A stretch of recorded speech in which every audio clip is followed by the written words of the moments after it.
नमस्कार मंडळी, हा टीआरपीचा जमाना आहे. टीआरपीच्या शर्यतीत टिकून राहण्यासाठी सध्या मालिकांमध्ये विविध प्रकारचे ट्विस्ट आणले जातात.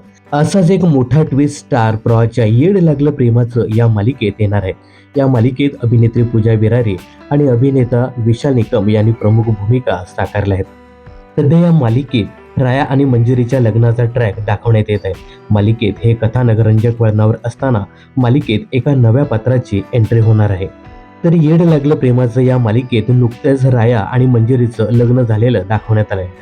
अनेक अडचणींना सामोरे जात हे दोघे आयुष्यभरासाठी सोबत आले. मात्र याच दरम्यान रायानेच आपल्या मुलाला मारल्याचं सत्य जिजेला समजतं आणि भलतंच घडतं. पण मंजिरी आपल्या निर्णयावर ठाम राहते आणि रायाची साथ देते. अशातच मालिकेचा एक नवा प्रोमो समोर आला आहे. या प्रोमोमध्ये मंजिरीच्या आयुष्यातील तिच्या पहिल्या नवऱ्याची म्हणजेच मिहिरची एंट्री होणार आहे. मंजिरी आणि रायच्या संसारात येणार मोठं वादळ असं कॅप्शन देत वाहिनीने हा प्रोमो शेअर केला आहे. या प्रोमोमधून बिग बॉस मराठी 5 फेम प्रसिद्ध मराठी अभिनेता वैभव चव्हाणची एंट्री झाल्याचं पाहायला मिळतंय. त्यामुळे आता या मालिकेमध्ये मिहिरच्या एंट्रीने काय घडतं हे पाहणं खूपच इंटरेस्टिंग ठरणार आहे.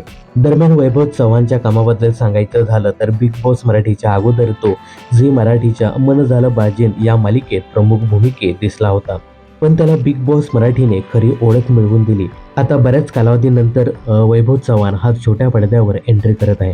वैभव चव्हाणच्या एंट्रीमुळे या मालिकेत काय ट्विस्ट येतो हे पाहणं खूपच इंटरेस्टिंग ठरणार आहे. या नव्या एंट्रीचं प्रेक्षकांनी तरी स्वागत केलं आहे.